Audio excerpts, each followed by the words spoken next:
小白。第5代的自动清洗宠物笼算是顺利结束，但怎么说呢，这个项目可能是一个失败的项目，因为这个制作过程过于复杂了。因为当初小白这边设想就是说这些东西寄到给客户，让他的客户自己安装。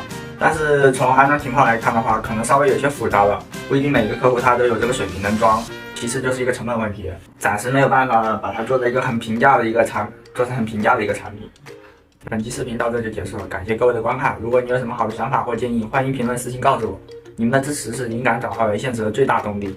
关注小白，我们下期再见。